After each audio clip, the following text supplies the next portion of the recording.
സംസ്ഥാനത്ത് കനത്ത മഴയിൽ വിവിധ നഗരങ്ങളിൽ വെള്ളക്കെട്ട് രൂക്ഷം. ആലപ്പുഴയിൽ താഴ്ന്ന പ്രദേശങ്ങൾ വെള്ളത്തിൽ, ദേശീയപാതയിൽ വെള്ളക്കെട്ട് തുടരുന്നു. തിരുവനന്തപുരത്ത് പട്ടം, ഗൗരീശപട്ടം മേഖലകളും വെള്ളത്തിൽ. കോട്ടയത്ത് മഴ മാറിയെങ്കിലും വെള്ളക്കെട്ട് ഒഴിയുന്നില്ല. പ്രധാന പാതകളും വെള്ളത്തിൽ.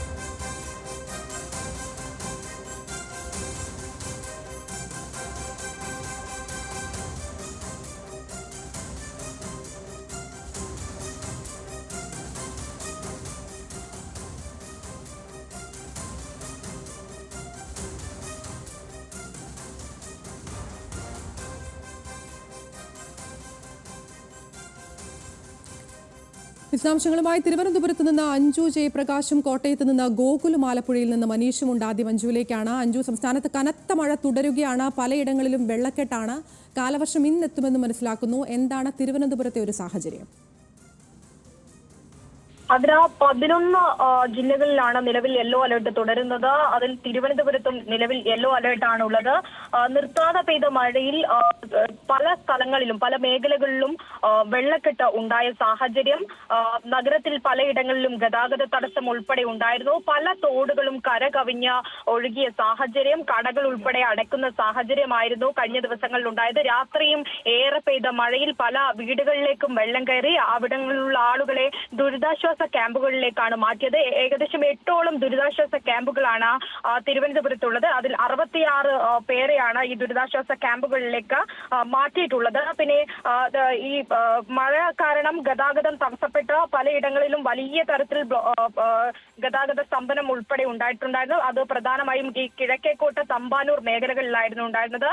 കാരണം ഏറെ നാളുകൾക്ക് ശേഷമാണ് ഇത്തരത്തിൽ വലിയ തരത്തിൽ ഒരു വെള്ളത്തിൽ മുങ്ങിയ സ്ഥിതി ഈ തമ്പാനൂർ ഭാഗത്തിലടക്കം ഉണ്ടാകുന്നത്. മഴ തുടരുമെന്ന അറിയിപ്പുള്ളതിനാൽ തന്നെ ഇപ്പോൾ ജില്ലയിൽ യെല്ലോ അലേർട്ടാണ് നിലനിൽക്കുന്നത്.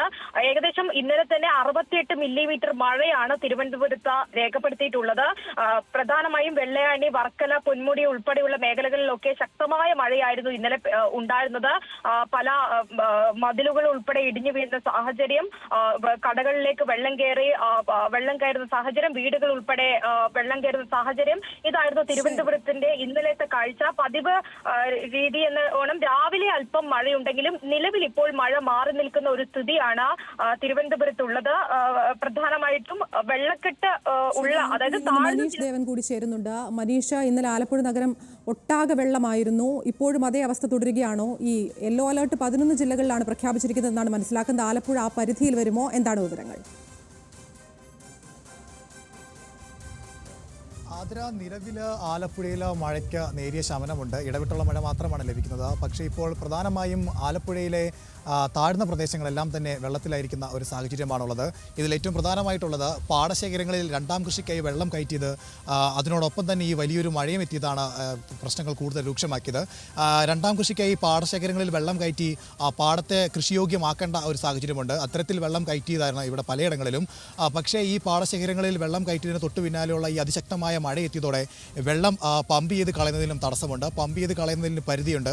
ഈ വെള്ളം മുഴുവനായി പമ്പ് ചെയ്ത് പുറത്തേക്ക് കളയാനും സാധിക്കുന്നില്ല. മാത്രമല്ല ഈ ഇടവിട്ട് മഴ പെയ്യുന്നതിനാൽ വീണ്ടും ഈ പാടങ്ങളിലേക്ക് വെള്ളം കൂടുതലായി വന്നുകൊണ്ടിരിക്കുന്ന ഒരു സാഹചര്യമാണ് നിലവിലുള്ളത്. അതുകൊണ്ട് തന്നെ കുട്ടനാട്ടിലെ പല താഴ്ന്ന പ്രദേശങ്ങളിലും വെള്ളത്തിനടിയിലായിരിക്കുന്ന ഒരു സാഹചര്യമുണ്ട്. പല വീടുകളിലും വെള്ളം കയറിയിട്ടുണ്ട്. പലരും വീട് ഉപേക്ഷിച്ച് ബന്ധുവീടുകളിലേക്കും മറ്റും മാറുന്ന ഒരു സാഹചര്യവും ജില്ലയിൽ നിലവിലുണ്ട്. നിലവിലിവിടെ 17ഓളം ദുരിതാശ്വാസ ക്യാമ്പുകളാണ് തുറന്നിട്ടുള്ളത്. ഈ ദുരിതാശ്വാസ ക്യാമ്പുകളും പ്രവർത്തനം ആരംഭിച്ചിട്ടുണ്ട്. മാത്രമല്ല പല സ്ഥലങ്ങളിലും, ദേശീയപാതകളിൽ പല സ്ഥലങ്ങളിലും ഈ വെള്ളക്കെട്ട് രൂക്ഷമാകുന്ന ഒരു സാഹചര്യവും നിലവിൽ ആലപ്പുഴയിലുണ്ട്.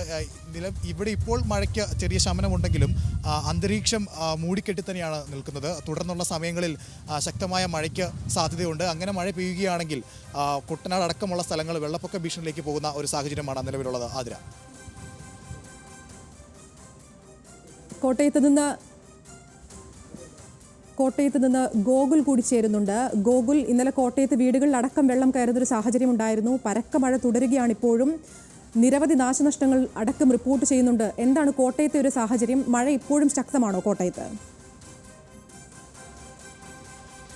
തീർച്ചയായിട്ടും നിലവിൽ മഴയൊന്നും മാറി നിൽക്കുന്ന ഒരു സാഹചര്യം ഉണ്ടായിരുന്നു ഇന്നലെ ഉച്ചയ്ക്ക് ശേഷം. പക്ഷേ ഇന്ന് രാവിലെയോടുകൂടി വീണ്ടും മഴ ആരംഭിച്ചിരിക്കുകയാണ്.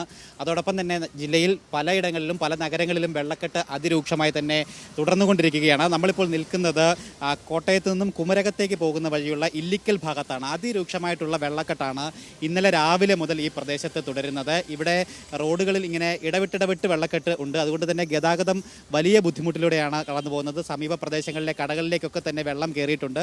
ഈ പ്രദേശത്തു കൂടിയിട്ടാണ് മീനച്ചിലാർ ഒഴുകുന്നത്. മീനച്ചിലാർ കരകവിഞ്ഞതുകൊണ്ടാണ് ഇവിടെ ഇത്തരത്തിലുള്ള വെള്ളക്കെട്ട് രൂക്ഷമായിട്ട് നിൽക്കുന്നത്. നിലവിൽ മീനച്ചിലാർ ഉൾപ്പെടെയുള്ള പ്രധാന നദികളിലൊക്കെ ജലനിരപ്പ് ക്രമാതീതമായി തന്നെ ഉയർന്നിരിക്കുകയാണ്. കാരണം ഈ കിഴക്കൻ വെള്ളത്തിൻ്റെ വരവ് നിലവിൽ ഈ കോട്ടയം നഗരഭാഗത്തേക്ക് വെള്ളക്കെട്ടുണ്ടാകാനുള്ള പ്രധാന കാരണം കൂടിയിട്ടാണ്. മഴ മാറിയെങ്കിൽ കൂടിയിട്ടും ഈ കിഴക്കൻ വെള്ളം വരുന്നത് കൊണ്ട് നദികൾ നിറഞ്ഞു നിൽക്കുന്ന ഒരു സാഹചര്യം ഉണ്ടാകും. എന്തായാലും മഴ വീണ്ടും ആരംഭിച്ചിരിക്കുന്ന ഒരു സാഹചര്യം കൂടിയിട്ടുണ്ട്. അതുകൊണ്ട് തന്നെ ഈ വെള്ളക്കെട്ട് ഉടനെ ഒന്നും ഇറങ്ങിപ്പോകില്ല എന്നുള്ള ഒരു സംശയം നിലവിൽ ഇവിടുത്തെ നാട്ടുകാർ തന്നെ പങ്കുവയ്ക്കുകയും ചെയ്യുന്നുണ്ട്. ഇന്നലെ മുതൽ തന്നെ ഗതാഗതം വലിയ ബുദ്ധിമുട്ടിലൂടെയാണ് കടന്നു പോകുന്നത്. അതോടൊപ്പം തന്നെ നിരവധി വീടുകളിൽ ഇതിനോടകം തന്നെ വെള്ളം കയറിയിട്ടുണ്ട്. ജില്ലയിൽ ദുരിതാശ്വാസ ക്യാമ്പുകൾ ഇന്നലെ വൈകിട്ട് വരെ 17 എണ്ണമായിരുന്നു. പക്ഷേ ഇന്ന് രാവിലെ ആയപ്പോഴേക്കും 28 ക്യാമ്പുകൾ ആകെ ജില്ലയിൽ തുറന്നിട്ടുണ്ട്. 400-ലധികം ആളുകളെ ക്യാമ്പുകളിലേക്ക് മാറ്റിപ്പാർപ്പിക്കുന്ന ഒരു സാഹചര്യവും നിലവിൽ കോട്ടയം ജില്ലയിൽ ഉണ്ടായിട്ടുണ്ട്. അതോടൊപ്പം തന്നെ രാവിലെ ശക്തമായിട്ടുള്ള മഴയും കാറ്റും ഉണ്ടായിരുന്നു. അതുകൊണ്ട് തന്നെ ചിലയിടങ്ങളിൽ മരങ്ങളും മറ്റും ഒടിഞ്ഞു വീണുകൊണ്ട് ഗതാഗതം താറുമാറാകുന്ന സാഹചര്യം ഉണ്ടായിട്ടുണ്ടായിരുന്നു. ഒപ്പം നിരവധി വീടുകൾക്ക് നാശനഷ്ടങ്ങൾ ഉണ്ടായിട്ടുണ്ട്. വീടുകളിൽ നിന്നും ഇന്നലെ രാവിലെയോടുകൂടിയൊക്കെ തന്നെ വീടുകൾക്കുള്ളിൽ വെള്ളം കയറിയിരുന്നു. ആ വെള്ളം ഒന്നും തന്നെ ഇന്നലെ ഇടപ്പള്ളി കടവന്ത്രി അടക്കം ശക്തമായ വെള്ളക്കെട്ടും ഗതാഗത തടസ്സവും ഉണ്ടായിരുന്നു. ഇന്ന് രാവിലെ അല്പം മഴയ്ക്ക് ശമനമുണ്ടായി എന്നുള്ളതാണ് കൊച്ചിയിൽ. ഇപ്പോഴത്തെ ഒരു സാഹചര്യം എങ്ങനെയാണ്? മഴ ഇപ്പോഴും ശക്തമായി തുടരുകയാണോ? എന്താണ് കൊച്ചിയിലെ ഒരു സാഹചര്യം? ദേവൻ.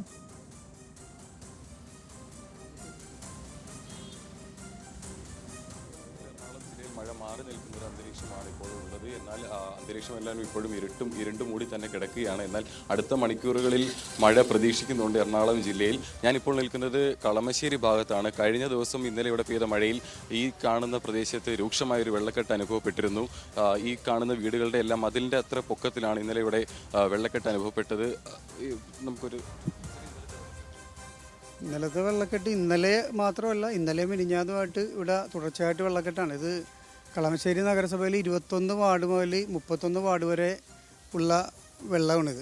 ഇതിൻ്റെ സംഗമ സ്ഥാനം എന്ന് പറഞ്ഞാൽ നമ്മുടെ ഈ അറ്റത്തുള്ള പ്രദേശമാണ്. ആ അറ്റത്തൊരു കലിങ്ക. അപ്പോൾ അവിടെ മുതൽ ഇതിനൊരു ശസ്ത്രക്രിയ ആരംഭിച്ചാൽ മാത്രമേ ഇതിന് ശാശ്വതമായിട്ടുള്ള പരിഹാരം കാണാൻ സാധിക്കുകയുള്ളൂ. അതിന് നമ്മൾ ബഹുമാനപ്പെട്ട മിനിസ്റ്റർ കഴിഞ്ഞ വർഷം ഇതുപോലെ ഒരു വെള്ളക്കെട്ട് കഴിഞ്ഞ തവണ ഉണ്ടായപ്പോൾ 2022 ഉണ്ടായിരുന്നപ്പോൾ അദ്ദേഹം ഇവിടെ വന്നിട്ട് ഇറിഗേഷൻ വകുപ്പിനെ കൂടെ ഏകോപിപ്പിച്ചുകൊണ്ട് ഒരു പ്രോജക്റ്റ് റിപ്പോർട്ട് DPR തയ്യാറാക്കി ഗവൺമെൻറ്റിന് സമർപ്പിച്ചിട്ടുണ്ട്. അത് എത്രയും പെട്ടെന്ന് നടപ്പിലാക്കിയാൽ മാത്രമേ ഈ വെള്ളക്കെട്ടിന് നമുക്ക് പരിഹാരമാവുള്ളൂ. പിന്നെ അതിനിടയിൽ അനധികൃതമായിട്ട് ഇതിൻ്റെ ഇവിടെ നിർമ്മാണം പിന്നെ നടന്നുകൊണ്ടിരിക്കുകയാണ്. അപ്പോൾ അതുമൊക്കെ എല്ലാം തോടടച്ച് വാർക്കണ ഒരു രീതിയൊക്കെ അപ്പുറം ഒരു 10-15 അടിയോളം ഭാഗം തോട് 10-15 മീറ്ററോളം തോട് അടച്ചു വാർത്തിട്ടുണ്ട്. അതൊക്കെ ഈ വെള്ളക്കെട്ടിന് ഇത്രയും രൂക്ഷമാകാൻ സഹായിച്ചിട്ടുണ്ട്. അതാണ് അതിനെ നമുക്ക് മനസ്സിലാക്കാൻ കഴിയുന്നത്. നഗരത്തിലെ മഴക്കാലം തുടങ്ങിയപ്പോൾ മുതൽ എറണാകുളം ജില്ലയിൽ 11 ജില്ലകളിൽ യെല്ലോ അലേർട്ട് പ്രഖ്യാപിച്ചിട്ടുണ്ട്. പലയിടത്തും വെള്ളക്കെട്ടും ഗതാഗത തടസ്സവുമുണ്ട്. വിവരങ്ങൾ നൽകുകയായിരുന്നു തിരുവനന്തപുരത്ത് നിന്ന് അഞ്ജു ജയപ്രകാശും, കോട്ടയത്ത് നിന്ന് ഗോകുലും, ആലപ്പുഴയിൽ നിന്ന് മനീഷും, കൊച്ചിയിൽ നിന്ന് ദേവനും.